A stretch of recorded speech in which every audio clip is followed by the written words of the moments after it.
streaming.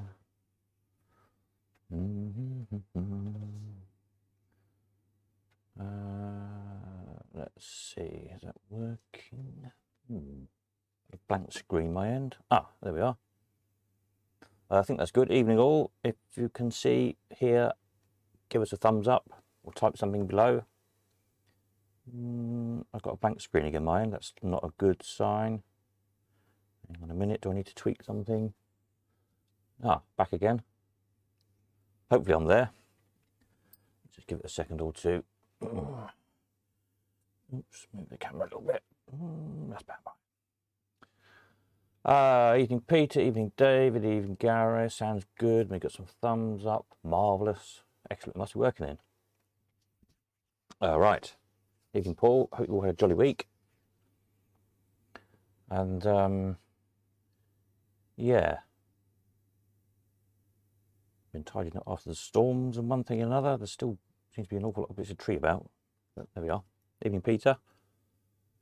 So I was going to have a quick look at the new bits that are in this week, and I've got some more pictures to show you in a bit that people have been sending in, and then have a chat about the future now that Boris's diktats have all been lifted.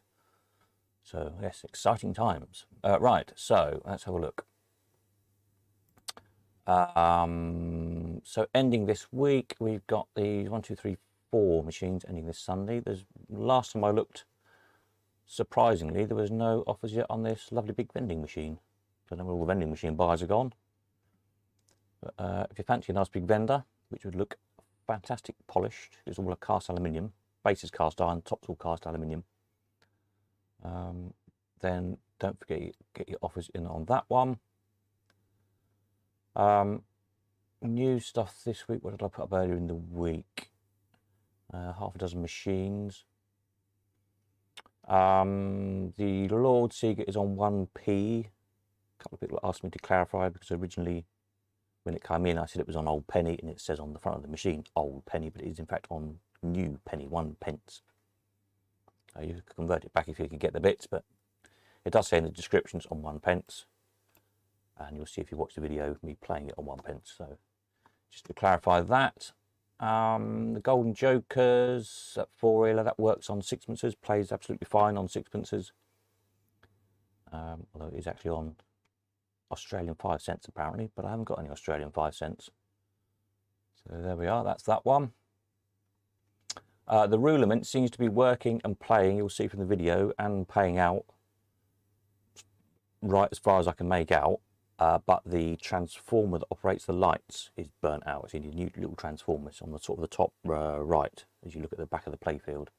So hence none of the lights are working, so you can't really tell what you're doing. But the main motor seems to be functioning fine, and the payout, mechanism bangs away and whatnot. So it's cosmetically pretty reasonable as well. So it'll come up okay, I think, that one. The Cresta, what do we got to say about that? Anything much? That's on old penny. Just needs a bit of, clean and a tidy, really. Well, that seems to be okay. The Cascade, that needed the coin reject button, which I think I might have got one in my spares somewhere if I can find it. So in due course, when I can find it, I'll put it on. There's another Cascade to go on, probably at the weekend. And that's got a couple of bits missing. So you might want to buy the two, make one really good one out of the two. So keep an eye out for that over the weekend. And there's also to go on a Mills High Top. A Bullion, Brian's Bullion. And what was the other thing? Oh, a Seeger. Seeger light up. So there's 4 machines to go on. There's an Allwyn to go on next time I go to Leamington. I was going to go a few days ago, but I didn't for one reason or another, to pick up from Leamington to go on. Can't think what it is. An Allwyn anyway. And a carved horse. So yes, stuff's trundling in. So that's that. Anybody needs to know anything on any of that lot, let me know. Ask away, whatever. And I'll let you know. Oh, tokens. Somebody asked about these tokens. These various different ones we've got in. Where are they? Down here. They're quite nice looking things. They're single-sided stamps, so there's plain on the other side. I'm not sure what they're out of. Some machine of some sort, presumably. And the 2 shillings, yes, there is 825. There's a lot of them. It's not a typo. The numbers are correct. Don't think anybody else has asked anything else this week. There we are. Right, let's have a look at some pictures, and then we'll have a chat about what we might do in the future. Pictures, pictures, pictures, pictures, pictures. Okie dokie. So this one, who sent me this? Peter, I think, of the marathon cycle. Last week, was it? Or 2 weeks ago, for 2 players. And nothing came in, basically. We did get an marathon cycle racing, which I haven't got a picture of on the website, funnily enough. So I'll put that up. This one's got the red enamel in. My one, there seems to be sort of half and half. Mine's got the white enamel with red and green writing on, and you get these ones with the kind of red enamel with black and white writing on. So yeah, lovely machine. If you haven't seen one running, it does the cyclists do loop the loop. Great machine. And they're big as well, like the size of a wardrobe. Massive thing. Weighs an absolute ton as well.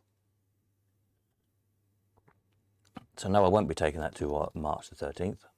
Maybe in the future, maybe one day I'll dig it out.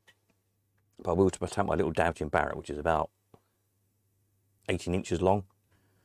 And the 2 horses run along. Dinky little thing. 1896, I think it is. So I will be bringing that along to the old meetup. I have put start to put a bit of a list on. A few people have said they've put things, if you hadn't noticed. On the old cup of tea page on the website. Just go back there a minute while I remember. David's bring Steerable, Peter's bring the Bimbo box, now all restored. Robert's bring Dracula and the Spook, now that's all restored. It was one he bought from the auction a few years back, and it was a bit of a wreck. And also his Insel Opera Singers, which is only one, very unique working model. It's in the process of restoration. I'm going to bring a Shield Catcher and a Carved Bear. I'm going to bring the Doughty and Barrett, the Hollingsworth Sun, which is a very rare war machine, kind of like a pyramid type thing. I'll dig some fairground art out and probably another machine or 2 as well. Basically, with me, it's a case of whatever I can physically get to at the minute to get out and bring. I'll bring a few bits and bobs. Brian Oxbow, he's got a phonograph with wax cylinders of old musical acts and things. That sounds great. So we can have a bit of old musical entertainment. I haven't put on here yet. I think Tom was going to try and recreate that picture we had of the Aristocrat trade stand with the 3 or 4 different Aristocrat bandits. So that'd be quite good. And yeah, if anybody else is bringing anything along, let me know and I'll add it onto this page. And should be good fun. Anyway, back to the pictures, which is this button. Cycle race, right, what else have we got? One of Tom's Aristocrats. This is the first Aristocrat, I think. I'm not up on Aristocrats. Rare machine. I think this is the one before the Clubmaster. Don't think I've ever sold one of these. I've sold a couple or more Clubmasters. We've had a few Clubmasters, haven't we? Let's have a look. Aristocrat, Clubmaster. 2, 3, 4, 5, 6. Oh, sold 7 Clubmasters apparently. Which is, back to the website, this one. Slightly bigger picture. I've got one at the same sort of angle.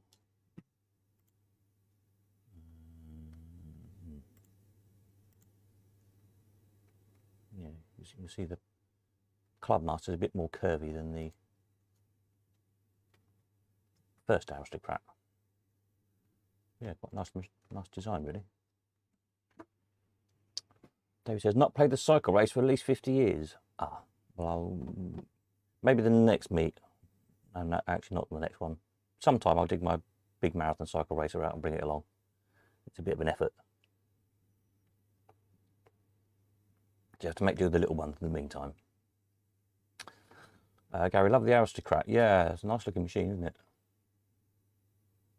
It's a shame they went to those, and the Clubmaster I like as well, to the flat boring things, but it was just the 60s and what was in, wasn't it? All this curvy stuff was just not in fashion anymore. Now these are, who sent me these? Tom, I think. Some more interior shots of the Canvey Island Casino arcade.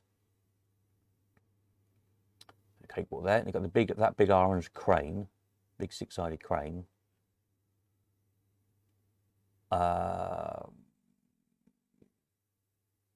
Where is that now? I'm trying to think where that went. That went from Canvey Island. It went to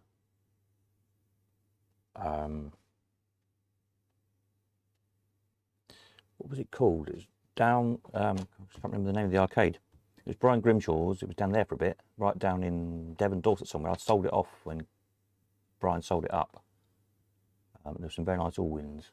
I think Pete Williamson's won the game shot come from there, so Pete might remember what the arcade was called. I can't for the minute. Anyway, I think Clive might have bought it. So this crane still survives. And then there was another similar one that came out of Marshall's a few years back, which I seem to think Clive bought as well and took to bits, as usual. So as far, I think there's two of these big iron cranes about. There's another one of the casino. Doreen, I don't know who Doreen is at the back there. But she's got quite an impressive sign. Not sure. Dodwalls, that's it. Well done, Peter. Somebody remember, I've probably got the catalogue here somewhere. Yes, that big crane went down there, painted brown. And I think Clive might have bought it from there. I can't remember. But, yeah. Yeah, so who or what was Doreen, I wonder? Fortune teller or something, maybe? Don't know. Who knows?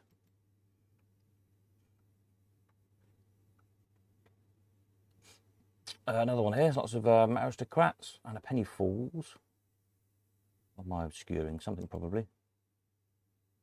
Just an Aristocrat.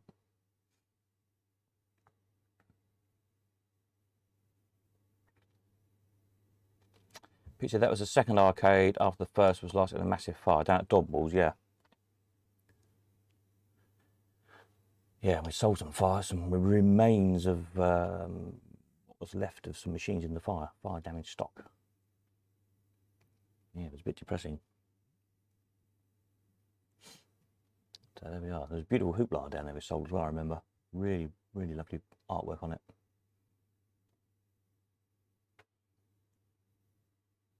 So yeah, it's a snack bar in the Canvey Casino.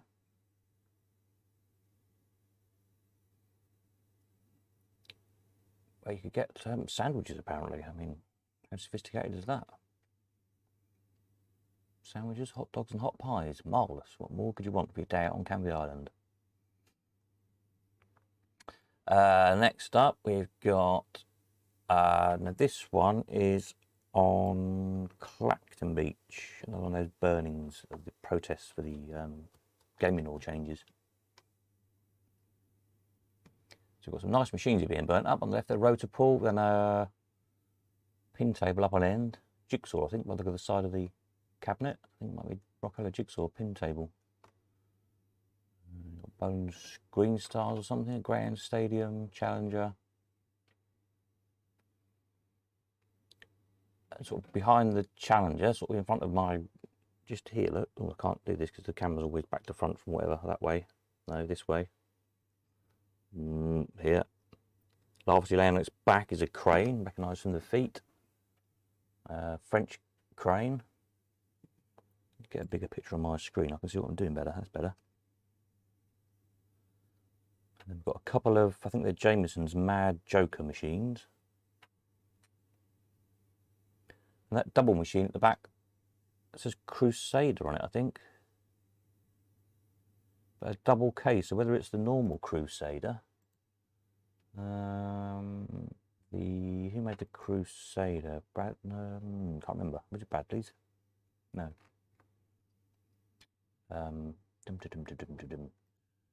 Machines. Wall Machines. What'll that be under? Catchers, probably. Bradley's. There we go. Let's have a look. Let's compare notes. Back to the website.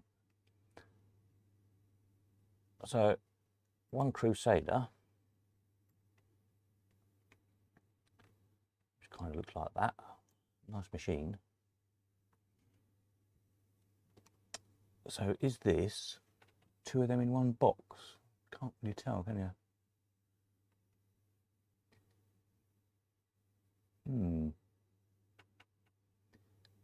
What little I can see of the playfield, it does look like there's a pin field at the top, and yeah, could well be. It looks like a slidey, like the Clown Catcher bit.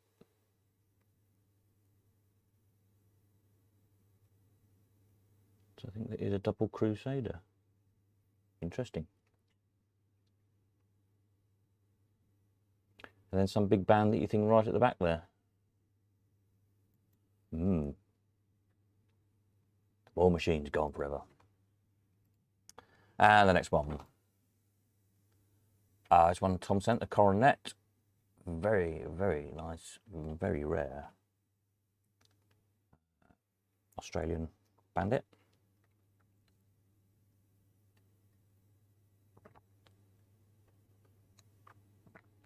So it'd be nice to see that in the flesh, wouldn't it? I never sold one of those. I've never actually seen one in the flesh either, so I'd like to see it as well.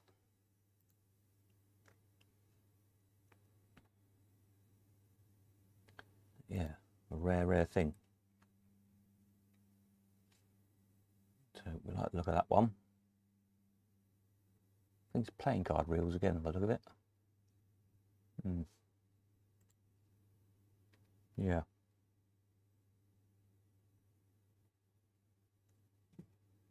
What a nice thing. And the next one, that's one Paul Mitchell sent me. Where's his email he sent with it? Hang on a minute.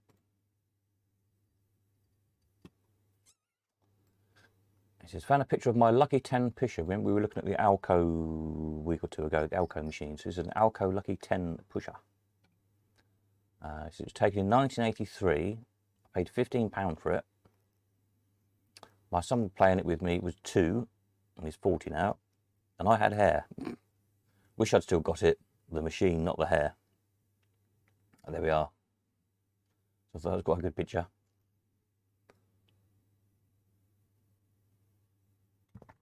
One for the DVD. I think we'll try and get a better scan of it for the DVD. So, yeah.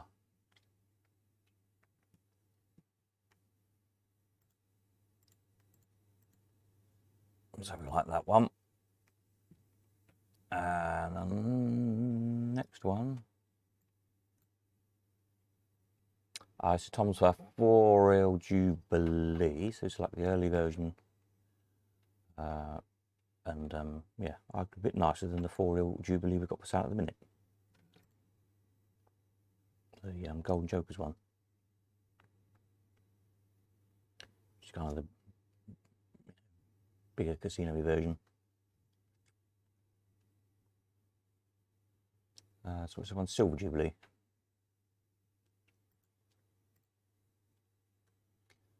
And the next one.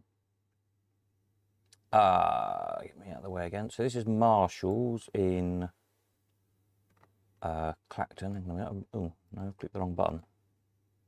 Well, what have I done? Help. There we go. That's better. Get rid of me. So yes, nice picture of Marshall's. So to the extreme right here. Oh god, I clicked the wrong button again. I think I don't know how to use it by now. So behind me here, right on the corner, that looks like the hen gift egg machine thing. It's like a, I think a cast zinc, I think, or iron. I think it was actually zinc. It's a cast chicken on a kind of oval shaped stand. egg vending machine. And then we've got sort of just to the right of the lamppost, in the middle of the picture there, a human analyst. And then sort of just inside the door there looks like a crane on a stand, like a Buckley jewel box, that type of crane, something like that. Not sure which one. Not see any bigger on my screen here. Yeah, something like that, Buckley jewel box or something. Then I don't know what that for. It looks like there's, I think it might be a display cabinet or something. Almost look like it could be a row of 4 or 5 cranes, but I don't think it is. I think it's a, I don't know what it is. Something. So then further in is a crystal gazer. With the big chrome ball in it. You're looking, I've got one. Which is the one in, there's one in Carter's book. Where's Carter's book? Just had it, I put it here somewhere. So I don't think there's a picture on the website yet. Oh, hang on a minute, let me find it.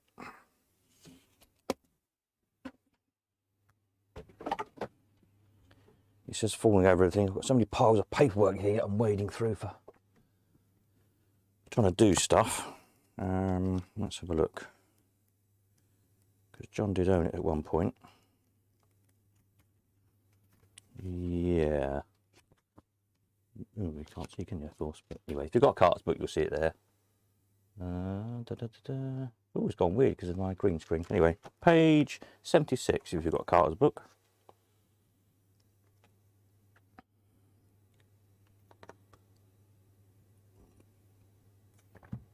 So that's now in my collection. And then what else have we got in there? Can't really see there. Looks like a, yeah, I'm not sure what the next one along is. Wall machine of some kind. Then frustratingly in the other door, it's just too out of focus to make out anything. Never mind. Never mind. I also have got the neon signs off the front here. They are in the Elephant House. They've all been restored at great expense, so they'll probably be up for sale at some point. Yeah. Next up, look. This is Mr. Williamson with hair and me with hair. I had so much hair then, look, and back to the camera, I didn't even have a bald spot. I don't know when this was taken. This is Rocks and Barnes. Peter's first penny arcade. There you can just see through on the left of the picture. In the background there. With that lovely British and Best sign on we sold some years ago.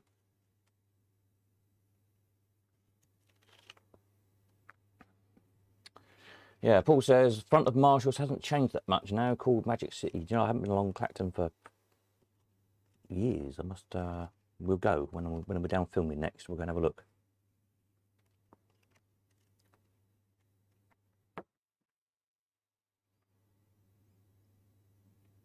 Yeah.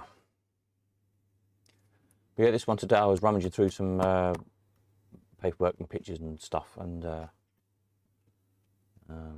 you know, trying to sort the house out, and weirdly this odd picture pulled out.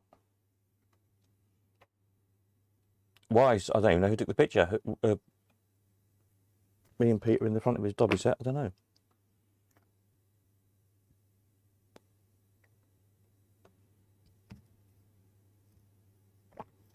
There we are. I thought it was quite amusing. All those years ago.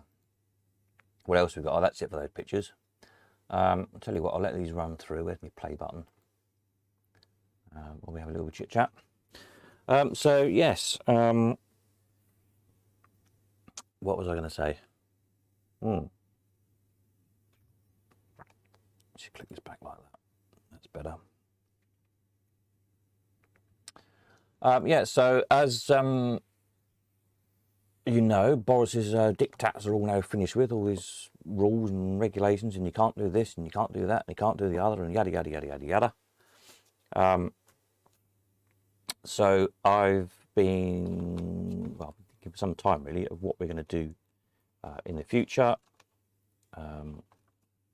People, people have been asking since the whole pandemic thing started, are we going to be going back to doing proper auctions again, or not, or what?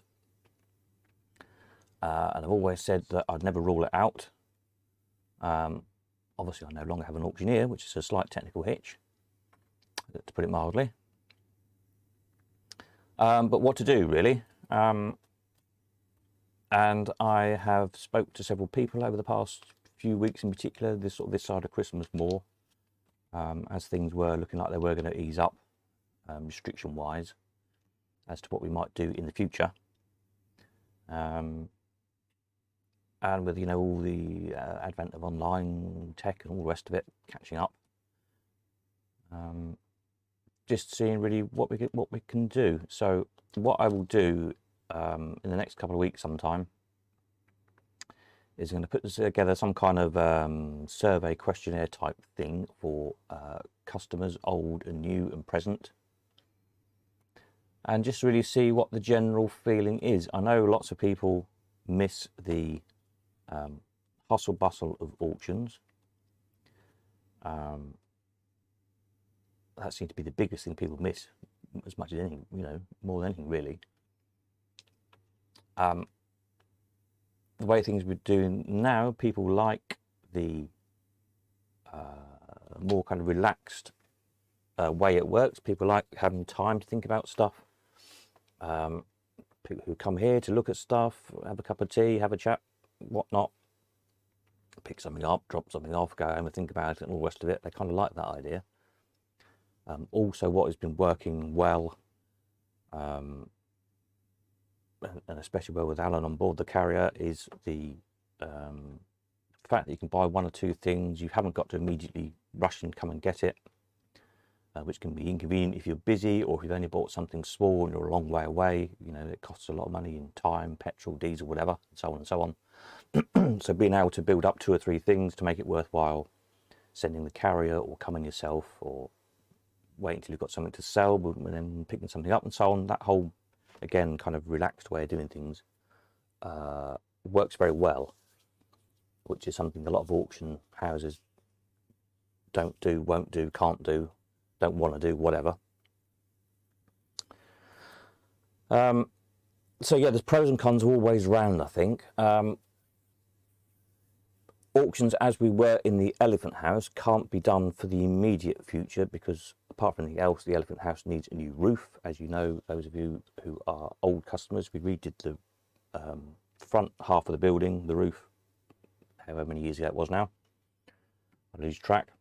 The 2-story part, but the main kind of the auction hall bit at the back, the single-story part, needs a new roof, and it's after another 2 or 3 years of neglect and big storms and God knows what else, it's even worse now, and it can't be used now until it does have a new roof on it. It just leaks too much.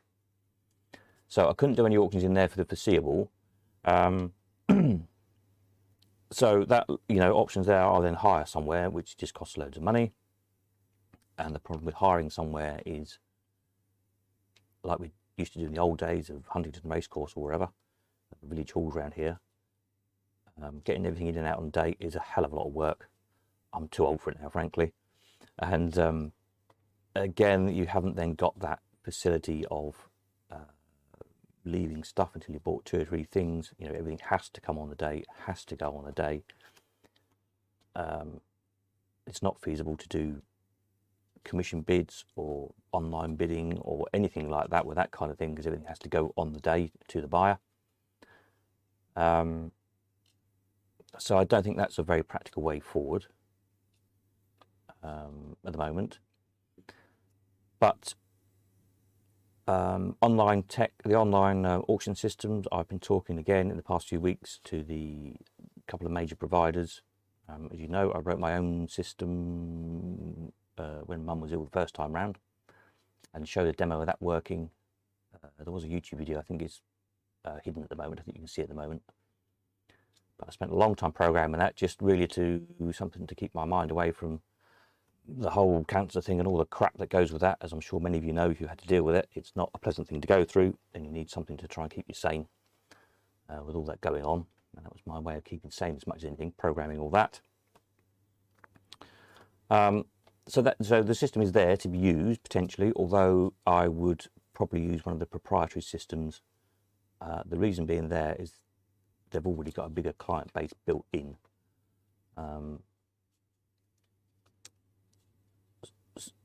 So, you know, with our current client base, we're preaching to the converted, as it were. We're not getting necessarily new people in. Whereas if you tap into Sauron.com or Easy Live or whatever the other one's called, I can't remember off the top of my head now, they've got worldwide client bases already on the books, as it were. So you tap into all of that as part of paying for those services. So those are options I've been looking at. So the idea then might be the best way I think I could get it to work practically and keep costs reasonable would be a kind of a hybrid almost. So we do the same as now, as stuff would come here or Leamington, whichever, be photographed, catalogued, put on the website, etc. But then we'd perhaps we could have a live online bidding auction like you do on Sauron.com, etc. if you use those, or Easy Live. Once a month probably, Sunday probably, because we've always done them on a Sunday. And then again, you'd have the option of, you know, you wouldn't have to rush here on the Monday to collect the thing. You could leave it a week or two, as long as it's paid for, of course, so I can pay everybody out. So that is definitely an option to be considered, which I'm looking at. I probably wouldn't do it for all the cheapy stuff, the spares and bits and bobs like that. I'd perhaps leave that as it is on the Qualcomm website, because that seems to work quite well for that kind of stuff. Because I think with spare parts, you either need them or you don't. And I've always kind of considered it a bit of a service, if you like. I don't mind cataloguing the stuff and sitting on it for a year if necessary, because I think eventually someone is going to need that bit for their machine, and then it's invaluable to them. It used to annoy the hell out of most people in the auctions when we had 50 lots of spares. I always did them at the start of the auction so people could spend a bit longer down the cafe if they wanted. But people used to sit through them for some reason. Oh God, this is boring, this is boring, this is boring. Which, if you don't want a spare part, it is boring as hell. If you need a spare part for your machine, it's like gold dust, because it makes your £300 non-working machine into a £600 working machine. So it is a valuable service. It's just that most of the time you don't want it. So I wouldn't do those via auction, I don't think. I think I'd leave that on the website as it is at the moment, because that works quite well. And similarly, other smaller, cheaper stuff, whatever that may be, things like books and coins, that sort of stuff. But the actual machines, you know, perhaps auction. Again, different people have got different views I've been speaking to. Some people don't like the Qualcomm system because they don't know how much to pay for something. There's always their worry, which to me doesn't make a great deal of sense, because if you go to an auction to view something, you have a price in mind you're prepared to bid up to. So what's the difference? The only difference is with Qualcomm is you don't know what the other person is bidding. But why does that affect what you're going to bid? To me, I don't understand it, but people do seem to have an issue with it. So that's fair enough. It's something we need to consider. So yeah, thoughts on all of that. Have a think between the lot of you, and let me know what you think. As I say, I'll put together some kind of a sort of a survey type thing the next week or two. Because I said right at the start of this, back in last May, that I'd give it a year, and I'd keep the price fixed for a year, and we'd see what happened in a year, etc., etc., etc. But, you know, it needs thinking about now, because it's 2 months away, coming up to a year. And what I don't want to do is get to a year and then think about it. I'm thinking about it now, so if we decide to change things come May, that's when we change them, basically. Hence he's thinking about, and I've been thinking about it since Christmas, what to do. So yeah, that's where I'm up to with all that lot. Any comments, suggestions, or whatever on all of that would be extremely grateful, because at the end of the day, I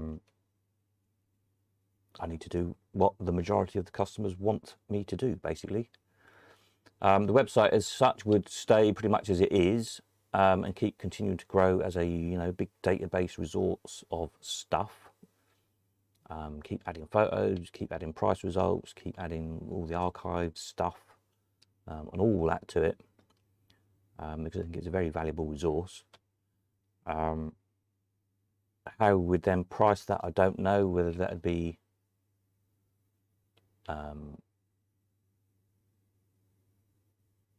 free to use or cheaper to use, or just do it on a commission basis if you were buying and selling spares or something. I don't know. I'd have to think about that.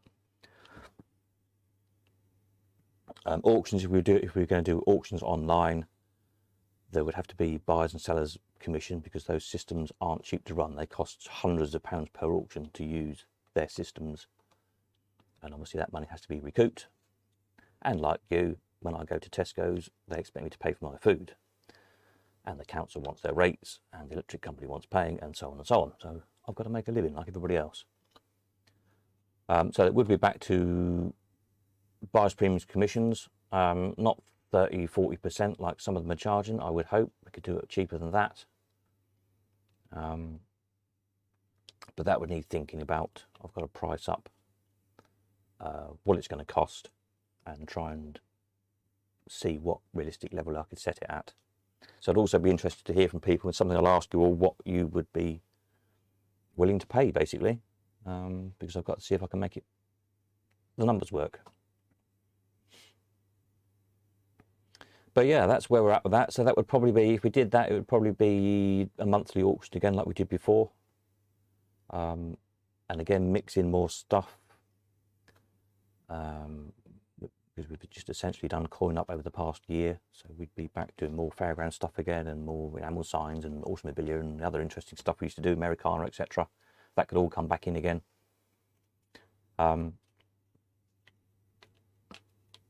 And hopefully, we get back that mix of people, which is perhaps what we've been lacking over the past year or so, really. It has just pretty much been the hardcore coin up, the coin up gang, because there's not been enough to interest the other people. But those other people, they also turn up with the odd machine to sell, and they also buy the odd machine, and vice versa. Machine collectors like to buy the odd enamel sign, or turn up with the odd enamel sign, or the odd bit of fairground art, or the odd bit of circus memorabilia, and so on and so on and so on. So that always worked really well, mixing those kind of interests together, and the kind of cross-selling we got did always work very well, and brought, I know we talked about machines because most of us here tonight are onto machines, but those other sectors brought in a lot more machines than probably a lot of you realised. As I say, from the sort of enamel sign dealers and the people into the fairground art and people into the more unusual, weird and wacky stuff we did. I used to deal with quite a few antique dealers, basically, with sort of funky little shops down in London and whatnot. And they would often come and buy some of the odd, weird and wacky stuff, and bring a machine with them to sell, and vice versa. So it brought in stuff that we'd never have got otherwise. So it'd be nice to get those back into the fold again, as it were, because again, in the past year, there's just not been enough for them to come and buy, because they don't tend to sell that many slot machines. They sell all the other stuff we used to deal with. Gary says, happy with the way things work now? Yep, it was always difficult for me to get to live auctions due to either being at work or in the pub Saturday night, Sunday morning. Yeah, so I wouldn't do, as I say, for the foreseeable future at least, if I was going to do that, they wouldn't be in-person auctions, if that makes sense. So they'd be done live on a webcam like I'm doing now. So on probably Sunday, so you click to bid, but you could also leave bids, the same as you do on eBay or on Easy Live or on Saron.com or whatever. If you can't be there live to bid at the time of the auction, you just stick in your maximum bid and the system bids for you up to your amount. I don't know how much you bid. No one else knows how much you bid, the same as now. No one else knows how much you bid. And I say the advantage to people like yourself who are working, you haven't got to be there to collect it at the time. You haven't got to rush there the next day to collect it either. So that worked well. I'd probably stick with Sundays just because that's what we've always done, and it's just, you know, no day is perfect for everybody. It never can be, obviously, but Sunday has been the day when most people have been available, because most people don't have to work on a Sunday. Most people do the stuff with their kids on a Saturday or whatever, if they've got kids to run about, to football and this, that and the other. It's just the day that worked the best. David says, so what happens to this site and the stock? Won't the stock clash a bit? No, so say the site would keep going. I would, if I was going to do that, the plan would probably be to keep the site with all the historical information on and keep growing all of that. So all the photographs, all the stuff on program in the background, like arcade histories and amusement park histories and all that sort of stuff, and the histories of makers and so on and so on and so on. So keep on growing all of that. And use the website still probably for spare parts, coins, little bits and bobs that can be posted in and out easily. Low value stuff. Just as it works now. And then probably once a month do a live bidding auction, but you could still do it from home. You wouldn't need to be here. That would be the plan. That was how I could work it at the minute. Maybe in the future, once we've, you know, got the roof done back on the Elephant House, we can have people back again. So it's perhaps a step towards that, if you like. So say, I don't know how I work the pricing out. Maybe the website would be just free to access and use, or cheaper, or I don't know. I've got to look at that. I'd say a lot of it will depend on the pricing I can get on the live auction systems if I use one of those. Perhaps if you pay a membership to the site, you get a discount on that, or vice versa, or something. I'll sort of deal out the best I can. You know, I've always been the cheapest in the business. I'm not sure that's a good thing or a bad thing, but we aim to stay very competitive, put it like that. So yeah. Would you still post videos of the machines that would be auctions? Yes, definitely, because that has proven to be very popular and very useful for people, especially bidding remotely, obviously. Because I was discussing earlier today with Peter, it's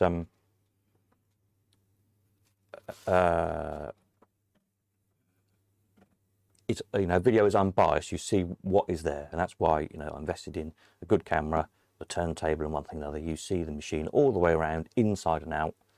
It's not my opinion of, oh, this is the most wonderful machine ever. It's not the seller's opinion, like you get on an eBay listing or a Facebook listing or whatever. It is, that's what it is, bare bones, warts and all. It's there on the video, seen all the way around, inside and out, played or not played. If it doesn't work, it doesn't work. And it's about as good as you can get without physically coming to see it. You'd still be able to come and see it if you wanted to, because again, all the machines would be here with me, or all the fairground art or enamel signs or whatever it is. But all the stuff would be here the same. You could still come and view it the same. The only difference would be, rather than putting your offer on Colcon site, you'd either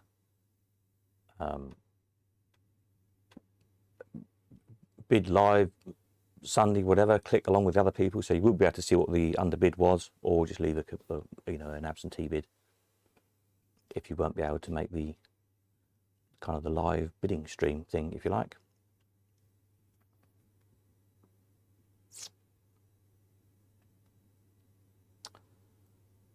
So yes, there's the answer to that one. Videos, photographs and all that, definitely. Nigel says, wonder how many of the bids at Spices were remote. A lot of them. Yeah. A lot of the bids were remote. The lady in the room, whoever the lady was, spent an awful lot of money. I think she bought 6 of the most expensive bits. Some lady in the room, and a few other bits sold in the room. There was a lot of people there, apparently. What did I do with my list? I have a list here somewhere. But there was a lot of remote bids. I was watching it. Bidding, I didn't buy very much. But they were bidding both on Easy Live and on Saleroom. And with people in the room, and up to 4 telephones I think they had on the go. And commission bids. So yeah, there was quite a lot of interest.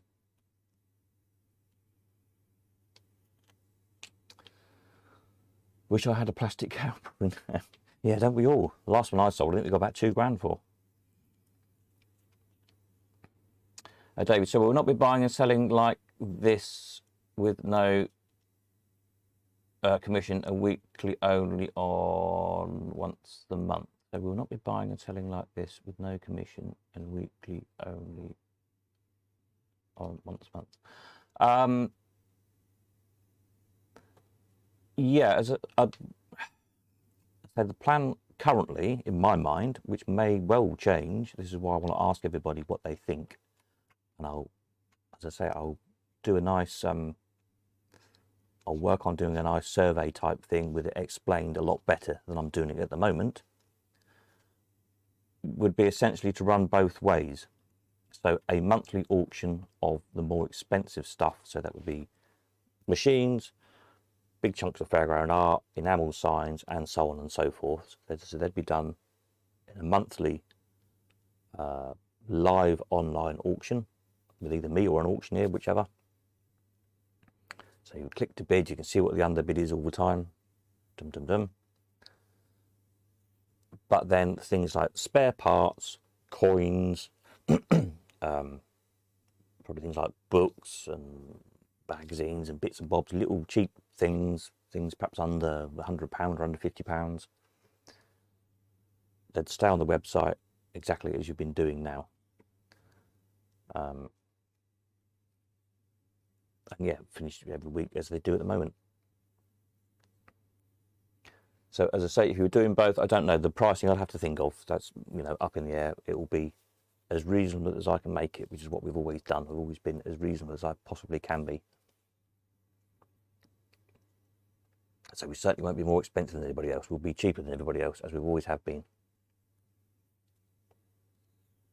So I hope that makes sense. So I appreciate I've not explained it very well, which is the whole point of I will do some kind of survey page on the website and then ask you all to, you know, tick the boxes. Do you like this idea or this idea, whatever, so I can get a good gauge of what people think. Because people might not like the idea at all, in which case there's no point in doing it. But it's just, as I say, it's what people have been saying they wanted. They like the they like aspects of both. People like the what could you call it, the excitement, I suppose, is what people sometimes call it, out of bidding live for something, seeing the bids increment. And some people don't like the sealed bid, the blind bidding that we do at the moment, because they feel they don't know how much to bid. And they worry that they're bidding too much for something or not enough for something because they haven't got a gauge of the market, especially for something we haven't sold before, which I appreciate does make it difficult. Where it's something we sell all the time, a Brian's 11s or a Mills High Top or something was dozens of prices, and we all know roughly how much they're going to be. That's quite easy, isn't it? When it's something really unusual, then yeah, you don't know how much to pay. You can only pay what it's worth to you. So yeah, in general, people seem to prefer the live bidding type of thing, where you're bidding against somebody else and you know what the bid is. But the flip side of that is people have liked a lot, in general, the more relaxed, as best I can describe it, kind of approach where you haven't got to be at the auction, you haven't got to spend time, money, petrol, a day going somewhere, maybe not buying anything. Or like most auctions now, you buy online, then you've got to be there within a day or two to collect the thing, or send a carrier or something, which can get expensive if you can't organise it, very well. You suddenly, find yourself with a bit of a problem, and it can get expensive. And the convenience that we've had over the past year of being able to buy something, maybe leave it a week or two until you've got something to sell, then you can come and drop off the thing you want to sell, pick up what you bought 2 weeks ago. Great, works brilliantly. Or send Alan the carrier, and again, as you all know, Alan will bring stuff to me as well as take your stuff back home to you again. And he's here every 2 weeks, so that works brilliantly. He goes all over the country. So again, it would probably be a case, if I was going to do that, I'd try and pick the auction dates. Well, whenever I pick the auction dates, Alan will be here within, say every 2 weeks. Wherever I put the auction date is going to be within a few days either side of when he's here, within a week at the most, basically. So that has made the whole idea much more feasible. So yeah, I think overall people like bits of both ways of doing things.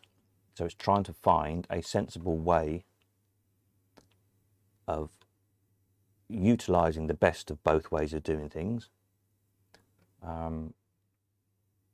at a way that I can manage to do it without too many staff, because staff cost money, lots of money, and that helps then me be able to keep the charges down to you lot.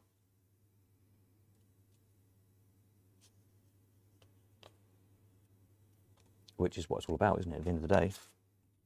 Peter says, interesting today, I was bidding on the phone, but against left bids, online bidders, and in the room, all for the lot I wanted. Yeah. I think the auctioneer said at one point there was 4, I think it was that big, the Wonders All, wasn't it? I think he had 4 phone lines, commission bids on his book, people in the room, and online bidders on Sarum.com and on EasyLive.com. So all that lot, a lot of people. And that, as an auctioneer, there's a lot of things to look after as well. I wouldn't do all of that. I'd do one system and one system only, and you'd have to use that one, basically. And my favour, having looked at them, various ones, would be EasyLive, because it's the cheapest to you as a user, because you can pay, with EasyLive, you either pay, currently, £3 per auction for as many lots as you buy, or 3.6%, I think it is, on top of the hammer price and buyer's premium and everything else. Whereas with Sarum.com, theirs, I think, is 3.6 or 4% or something. It varies, on top of everything else. So it can get very expensive if you buy more expensive things. As most of the stuff we sell is in the hundreds of pounds or low thousands, then you would be much better off just paying that £3 per auction. And that's not something I can do anything about. That's what EasyLive charges you. Me as an auctioneer, it's hundreds of pounds per auction as well. So that's why I have to factor in and try and work out on average what I would sell or expect to sell per auction. What it's going to cost me to run the system, and then figure out what percentage I think I'd have to charge you to make it work.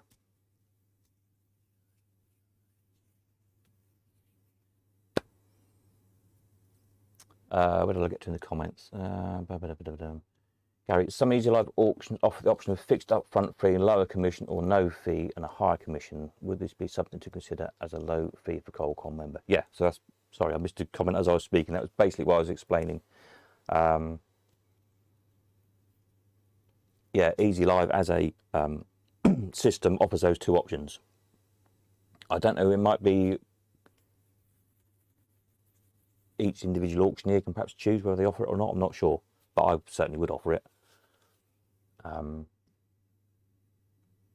Yeah, that fixed up front is just £3. That's what I paid today. I've been on Easy Live today at Spices, so it only cost me £3. Great. Whereas if I'd have done it on Sauron.com and bought something for £1,000, that would have cost me an extra £40 or so instead of £3. So that's why it's a much better system. And to me, it just is a better system. I've seen both work. Some years ago, probably 10 years ago, I think it probably was. Sauron.com, I had a look at, proper good look at it. Because people were wanting online biddings and demos of it and one thing and another. And it was just too unreliable. It went wrong too many times. I'm sure it's much better now. Tech's caught up. Most people now are on broadband connections, which helps, and all that kind of jazz. But then it was pretty ropey. And many people still remember famously, if you remember, there was an auction in the Midlands. What was the name of it? It was a big toy auction, and there was quite a few machines in there. Including a laughing sailor I'd built. I've got pictures of it somewhere I found the other day in a French crane cabinet and some other things. Anyway, the whole auction stopped because the Sauron went down, and I was getting really pissed off, and I had to go at the auctioneer because he wouldn't take my bids. I was stood there with an empty van and a big pocket full of cash, like a big pocket full of cash. And, oh no, we've got to wait, we've got to wait, we've got to wait. And I had a bit of a go at him. And that was broadcast around the world. That was quite amusing. But yeah, so that was no good to me. That's, you know, you've got to have something reliable. This is the point.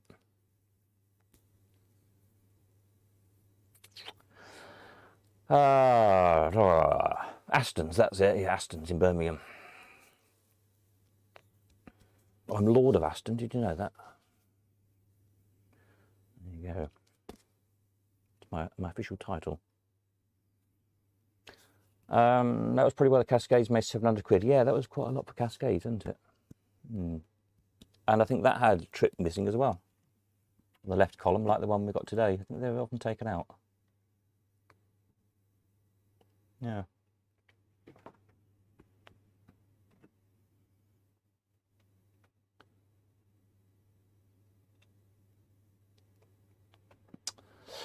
The only thing to be worried of from a seller's point of view is non-paying bidders can really cause a problem. Yes, they can, and that is true of any auction, ultimately. We never had very many at all.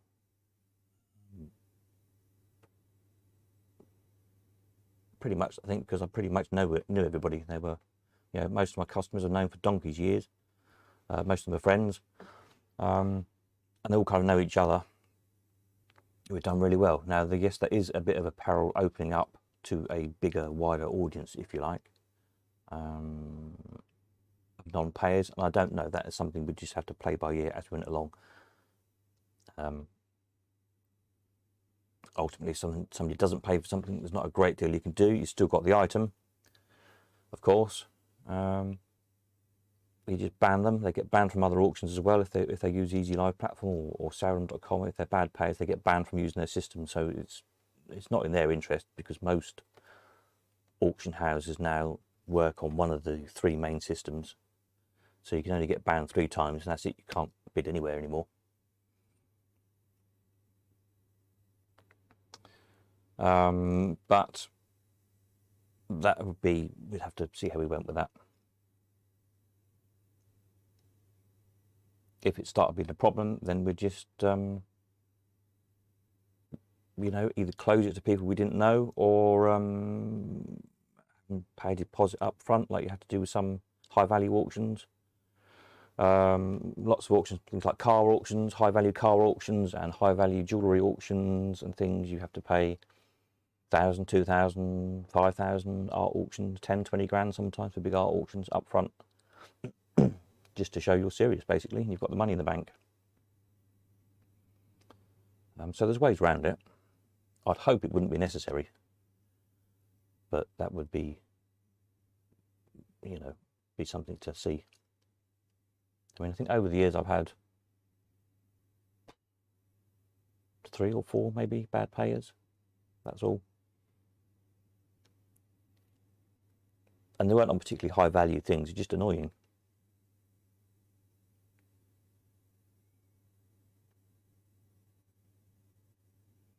And of course, it's particularly annoying if you as the seller think you've sold something and then you're effectively using that money to buy something else.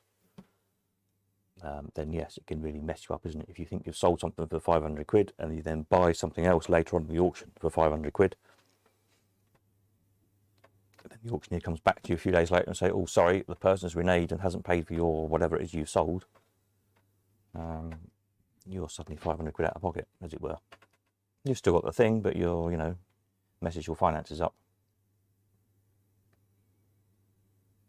So yes, it's an issue, it's a concern, but we'd have to see what happened. It's as simple as that.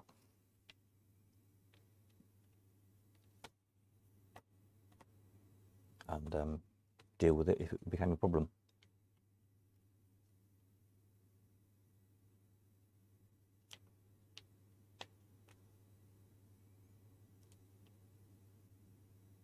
I think it helps with having a bit of a niche market, because it does narrow down, you know, we know most people between ourselves, don't we?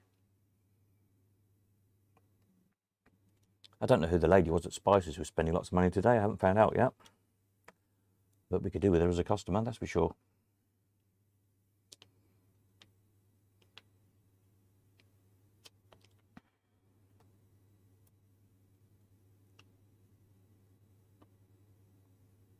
But yeah, so have a think on all of that amongst yourselves. And we'll have another chat about it Sunday night when we have a bit of a bigger audience. I'll put a bit in Sunday's email out to people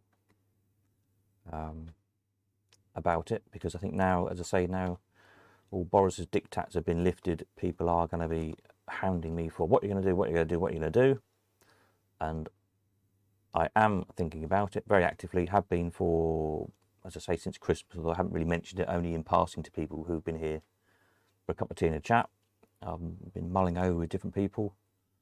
I've been speaking to the systems providers, as I say. Trying to sort out, you know, which system I'd use. And obviously trying to get a good deal as well. To keep it nice and, you know, cheap as I can.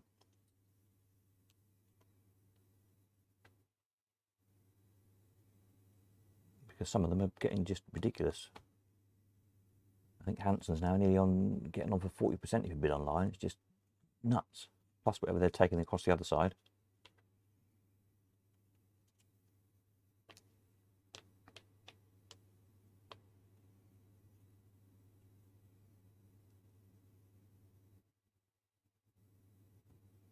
But yeah,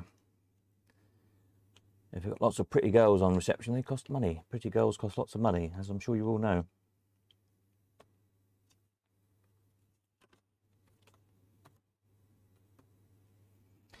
But yes, that's where we're up to with all that lot. So Sunday, what should we look at Sunday? More pictures of stuff, probably. I don't know, really. Have a rummage around, see what you've got pictures of. I haven't really thought that far ahead of what to ask for. But yeah, because I've been a bit busy this week with one thing and another. But have a think on all of that. And we'll discuss it some more, no doubt. Well, a lot more. Yeah, any more for tonight? Any more questions, comments, ideas? Let me know swiftly, or else go on 9 o'clock. We'll probably wrap things up for tonight and convene again on Sunday. And then, yeah, also remember to let me know if you'll bring anything to the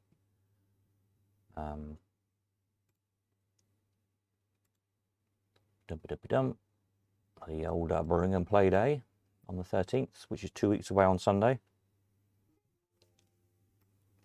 So hopefully we can find a few more people to bring a few more bits. I did check with Tom if he's bringing these bandits. Hopefully he is. I think he was just checking a few things before he confirmed. Night, Peter. So I'll see what else I can dig out. Probably a couple more machines and some nice bits of fairground bits and bobs. But yeah, anything really, anything you fancy bringing. Don't think your stuff's not good enough. It's a comment I had from somebody the other day. It's not that at all. I just thought rather than everybody bringing something that we see relatively often, let's try and find some stuff that we don't see quite so often. It doesn't mean it has to be the most valuable thing on earth or the rarest. David says, just notice if you type more than 5 lines, it will not send. Oh, you probably run out of characters. I think there's a character counter somewhere if you're trying to type a comment. Oh, wait a minute then, David, while you type it again. What was I saying? Yes, about stuff to bring to the old to Northampton. Yeah, so just something interesting, really. Again, it might be a restoration project you're halfway through. Might be something you're stuck on. Bring it along, and somebody can no doubt help you out and tell you what bit you need or what's wrong with it, or if you've got a machine half stuck or something you're trying to fix, or I don't know, whatever. Bring it along. Dave said, oh, no, it took 5 minutes. Oh, all right. Email me in that case. That's probably a better idea. Ping me an email. Yeah. Yeah, so all good fun. So, have a think on the auction front. And we'll move forward with all of that now that we can do again. It's not going to be exactly the same as it was, or at least not for the foreseeable future, till I get the Elephant House re-roofed, which is a bit of a major project. But we'll perhaps take another step in that direction in the next couple of months or so. Or everybody might like everything just to be left exactly as is. If you're happy with it as it is, we'll leave it as it is.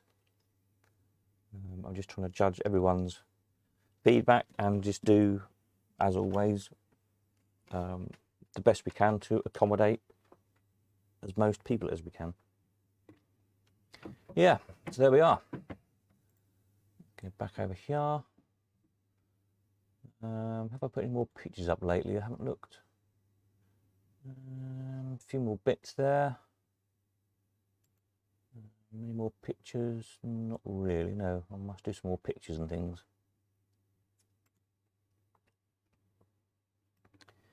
Yeah, so there we are. So these bits are finishing. Don't forget to get your offers in. As I say, nobody seems to want the nice big vendor at the minute. Don't know why. Nice thing. And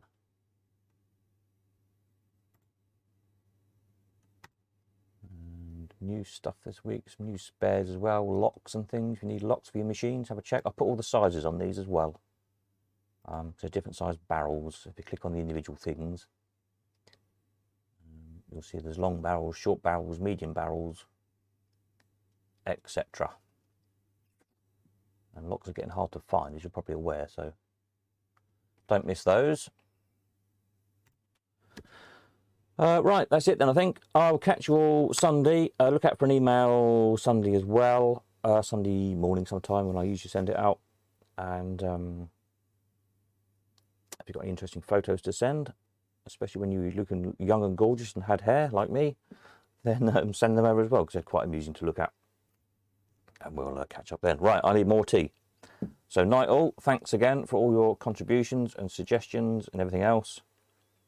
Keep them coming and have a jolly weekend. Nighty night.